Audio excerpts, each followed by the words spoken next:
Okay, it's me again, Mosmat Diego, na hii inaitwa Case Closed. Bwana, siku leo nataka nimpigie, anaitwa D Voice wa Zanzibar. Nataka nimzingue, alafu nitakuwa na maswali.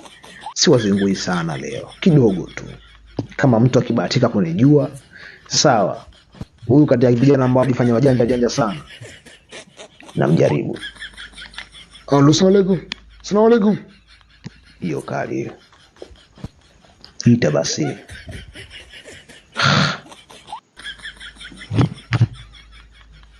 D Voice na mama alipatikana sasa jamani.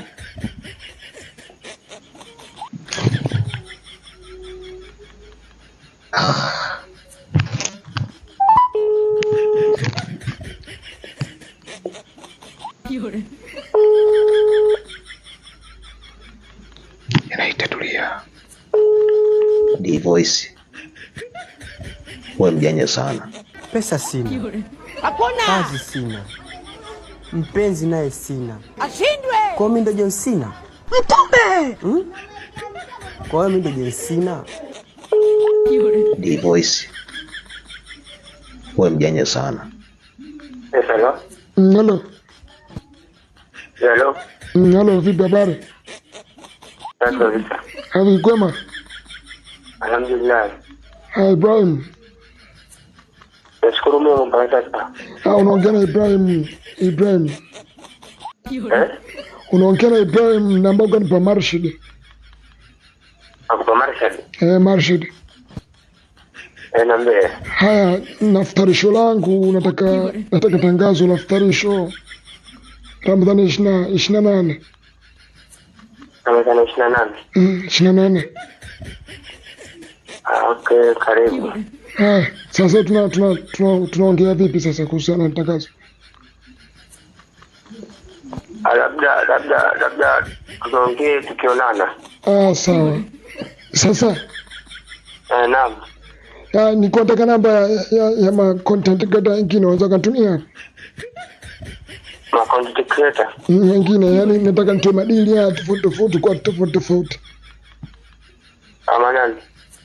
Yoyote tu ambaye bei yake rahisi unaweza kanipa nani mwenye bei rahisi kidogo.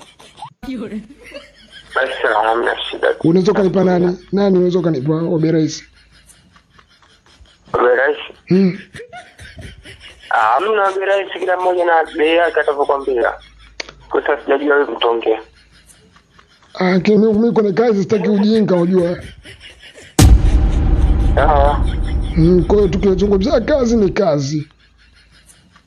Ndio kutakiwa. Mtu asojua kusoma Qur'ani kwa daftari yangu asije. Angalau msaafu mzima mtu asome. Au juzuu moja, juzuu mbili ndio anakaribishwa. Tutaongelea ile jambo. Acha ujinga wewe, mjinga wewe. Diego hapa. Naendelea kujua eti. Umenijua wapi? Acha uoni wewe, umenijua mimi wewe.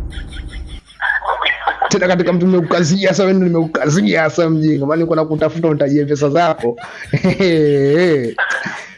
Utaomba nikazia lakini sitapatikana au umepatikana. Unanikimbia na kuona ungenitajia hicho pesa chako unachokitaka, yani wewe ningefurahi leo. Una rekodi. Una rekodi na mimi. Na kurekodi sasa nikufanyaje? Nikupela. Nipata uongo. Na sijakupata. Sasa ndugu yangu. Unaweza kunitajia ma content creator wawili ambao unawakubali? Wawili tu. Ma content creator wawili. Yani chap nitajia wawili yani ambao ukiambiwa tu unakuja katika akili yako unawakubali. Bwana mimi nakubali. Kubali kikazi ama namkubali yani vile unamkubali kikazi, yani ukiangalia video zake, ukiangalia content zake unasema yes, huyu noma. Wote noma. Nitajia wawili bwana, acha uuni huo. Brother anawaambia wote noma, wote wanafanya vizuri. Kwa hiyo sasa mimi siwezi Okay, basi nikupunguzia masharti. Niambie ambaye labda unamuona yupo fair sana. Yupo fair? Yupo fair sana content creator huyu hapa. Yupo fair sana yule mwanetu. Kwenye fair wote wako fair, ila wanangu ambao mimi naweza nikawapigia simu akanisaidia hivi na hivi. Hapo unamweka kwenye magwardi hapo. Magwardi wa kwanza. Huyu ni mwanangu, hata nikishikwa na shida muda wote. Mimi mwenyewe namuitaga Shurkani wa Pemba. Wa kwanza Magona. Pemba. Hewa pili? Pili hapo mtu ambaye yupo karibu naye anaweza kunisaidia nikipiga simu hapo. Upande wa Jomo hapo. Hata nikipiga simu muda wote anaweza kanisaidia. Okay. Basi sawa bwana. Bwana, hii ni case closed. Niko na mzingo wa mwanangu hapa, lakini mwanangu anasema eti sijampata, lakini kashaingia chaka. Ewa, next time baba. Pumzika. Umefunga? Alhamdulillah inapanda bro, lakini sasa hivi siku sinajua tushafunguka. Sawa, unafunga? Alhamdulillah nafunga mimi. Shukrani baba. Nimemkosa, lakini nimempata kwa asilimia fulani. Mada nimempeleka rest long time, sauti hajaijua kabisa.